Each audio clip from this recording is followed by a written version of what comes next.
Alors bien sûr, tout le monde a vu Batman arpenter les rues de Taubaté, avec sa cape et son costume. Depuis quelques jours, il fait la une des médias.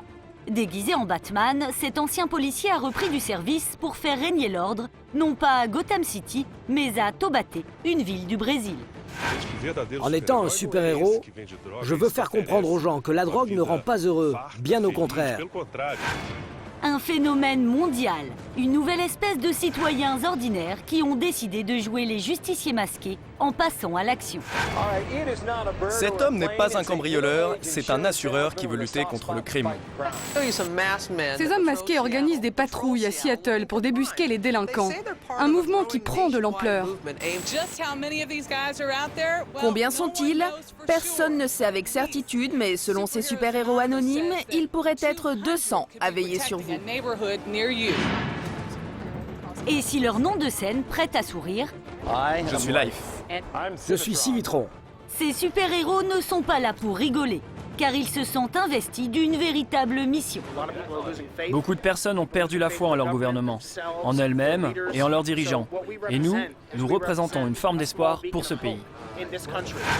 Alors qui sont ces aventuriers masqués? De véritables anges gardiens ou des anonymes en quête de gloire? Allez, au suivant. Jusqu'où sont-ils prêts à aller pour être à la hauteur de leur mission? On m'a tiré dessus au moins à 33 reprises. J'ai été touché une fois et on m'a poignardé 3 fois. Rencontre avec ces héros d'un nouveau genre, tout droit sortis d'une autre galaxie.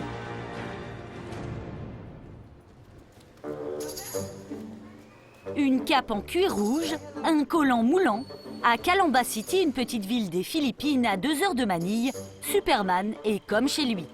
Un citoyen pas vraiment ordinaire que tout le monde se réjouit de voir déambuler dans les rues.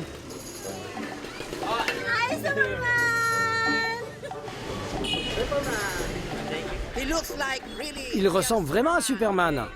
On dirait le vrai.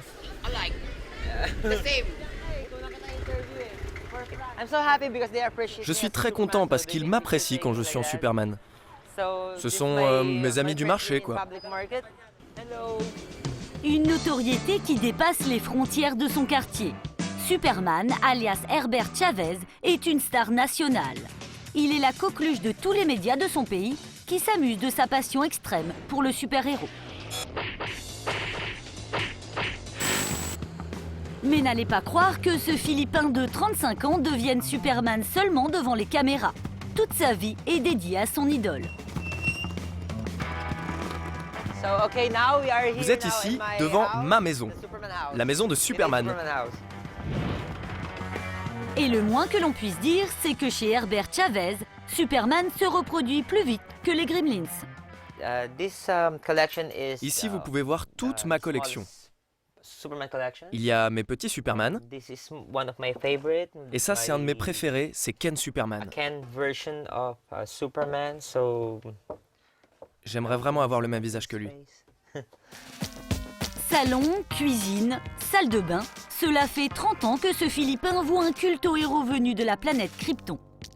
Ça c'est mon lit quand j'étais écolier.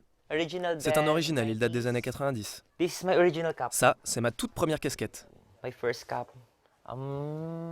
Là, vous avez tous mes trophées. Je les ai gagnés dans des concours de déguisement. Je porte tous les jours un t-shirt de Superman. Même mon caleçon, c'est Superman.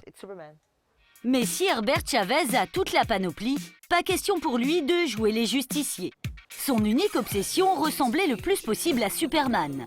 Et pour ça, pas de super miracle. À part ses lentilles bleues comme le regard laser de Christopher Reeves, ce Philippin doit sa métamorphose au bistouri.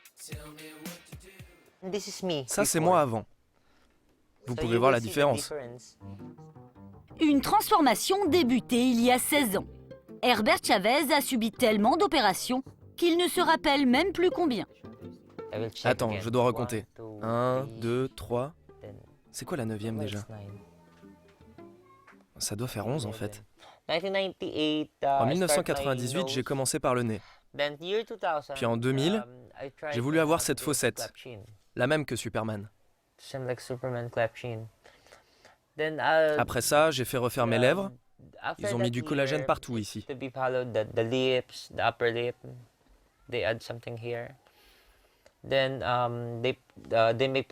me suis aussi fait opérer du ventre 3 fois, des liposuctions devant et sur les côtés. Et j'ai aussi eu des injections et des médicaments pour avoir la peau plus blanche. Et le plus douloureux reste à venir. Ma prochaine opération, ça sera pour avoir de belles fesses. Et après, je me ferai implanter des abdominaux. Et peu importe qu'Herbert Chavez ait quelque peu perdu de son identité au fil des ans, il est toujours le héros de ses parents. Il n'y a pas tant de changements que ça dans son visage. Vous savez, il a toujours beaucoup ressemblé à Superman. La seule différence, c'est le menton. Il n'avait pas cette fossette-là quand il était plus jeune.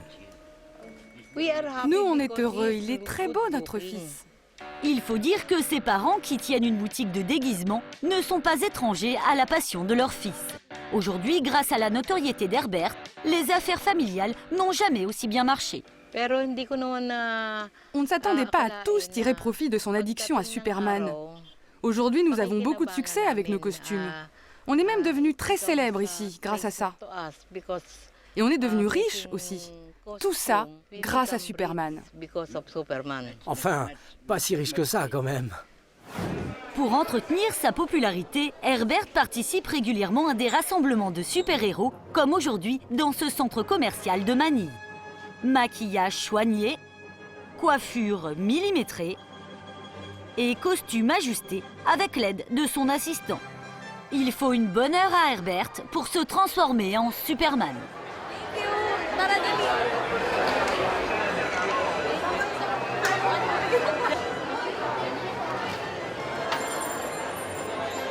Tout à son rôle de super-héros, Herbert en deviendrait presque inaccessible, plus tard que sauveur de l'humanité.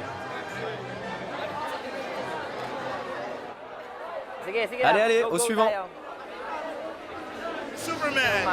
Superman, c'est le vrai Superman des Philippines. C'est lui le vrai mec. Le vrai mec, c'est qui? C'est Superman. Si tous ici se contentent d'être des sosies de super-héros, d'autres ont décidé de passer à l'action et de traquer les criminels. Seattle, au nord-ouest des États-Unis. Dans cette ville, des citoyens se sont découverts une vocation de justiciers masqués. Des super-héros qui ont choisi pour QG un magasin de BD. C'est ici qu'ils se donnent rendez-vous pour leur patrouille quotidienne. Moi, c'est Phoenix Jones. Je suis le leader du groupe des super-héros de Seattle. On est un groupe de super-héros et on essaye de limiter la violence dans les rues. Voilà Pitch Black, Midnight Jack, El Caballero, Purple Rain et Captain Karma. Mais pour combattre le crime, quand on n'a pas de super pouvoir, mieux vaut avoir un super équipement. J'ai un gilet pare-balles en dessous de ma combinaison. Vous le voyez là.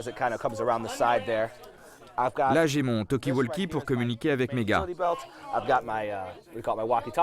Et ça, c'est un spray au poivre. Mes gants sont renforcés au cas où je doive taper sur quelqu'un. Je serai plus fort comme ça. J'ai des chaussures de sécurité aussi. Et ça, c'est la partie la plus importante de mon équipement. Avec cette caméra, je filme les délinquants et pour eux, la partie est finie. Dans le groupe, chacun prend son rôle très au sérieux. Les acolytes de Phoenix se voient comme des sauveurs de la patrie. Vaste programme. J'aime ce pays. Je sais que nous avons pas mal de problèmes en ce moment. Beaucoup de personnes ont perdu la foi en leur gouvernement, en elles-mêmes, en leurs dirigeants. Et nous représentons une forme d'espoir pour ce pays. À la nuit tombée, nos super-héros passent à l'action. Parlons de la patrouille de ce soir. Purple sera ma seconde, et je vais avoir 2 secondes ce soir. Midnight Jack sera mon autre second. Mon troisième sera El Caballero. J'ai besoin que tu sois flottant si je pars en chasse avec Purple et les gars. Ok? Tout le monde est prêt? Vous avez bien compris vos rôles? Si vous avez des questions, n'hésitez pas. Ok, on y va. Cela fait 2 ans que Phoenix Jones patrouille dans les rues de Seattle. C'est après le braquage de sa voiture qu'il a décidé de se lancer à la poursuite des criminels. Mon fils a été blessé ce jour-là et j'étais très en colère. Je me suis dit qu'il n'était pas question que la même chose arrive à quelqu'un d'autre. Et pour remplir leur mission, les justiciers masqués vont même jusqu'à utiliser les données de la police. J'ai accès à la carte des crimes de Seattle. Je peux voir où il y a le plus de crimes en ville et où il faut qu'on aille. On se concentre généralement sur ce quartier, c'est là que nous patrouillons la plupart du temps. Pour l'instant, tout a l'air calme, pas un criminel à l'horizon. Mais ce n'est pas toujours le cas. L'année dernière, l'histoire a bien failli mal tourner. Un super-héros accusé de rejoindre les forces du mal. Alors est-il un super-héros ou un super-problème? Phoenix Jones se retrouve devant les tribunaux, passant du statut de héros à celui d'accusé, après une intervention qui a dégénéré. La police a arrêté un homme qui se fait appeler Phoenix Jones pour agression. J'étais en train de marcher dans la rue principale, juste là, sur la première avenue, et on a vu une grosse bagarre avec plein de gens. Donc, je suis venu jusqu'ici et je leur ai demandé d'arrêter. Une bagarre immortalisée par la caméra de l'équipe du super-héros qui filme toutes ses interventions.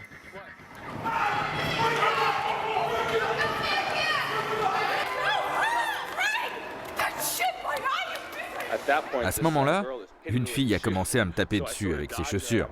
J'essayais de l'esquiver pour ne pas prendre un coup dans la figure. Et dans la bagarre, j'ai dû envoyer du spray au poivre sur un type.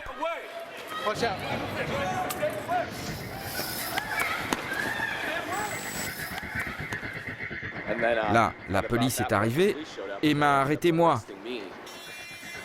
Ils m'ont dit que je devais arrêter ce petit jeu, que j'avais causé assez de problèmes. Phoenix Jones, qui se voyait comme un bon samaritain, se retrouve derrière les barreaux pendant quelques heures et se voit confisquer toutes ses armes de défense par la police de Seattle. S'il se promène dans la rue, qu'il porte son costume, qu'il se fait prendre en photo ou signe des autographes, nous n'avons pas de problème avec ça. Vous savez quoi, c'est super même. Notre véritable inquiétude, ça a toujours été sa sécurité et celle des autres. Alors, qu'il laisse la lutte contre le crime aux professionnels et qu'il se contente de porter son costume. Finalement, Phoenix Jones a été relaxé. Mais cette comparution l'a obligé à révéler sa véritable identité.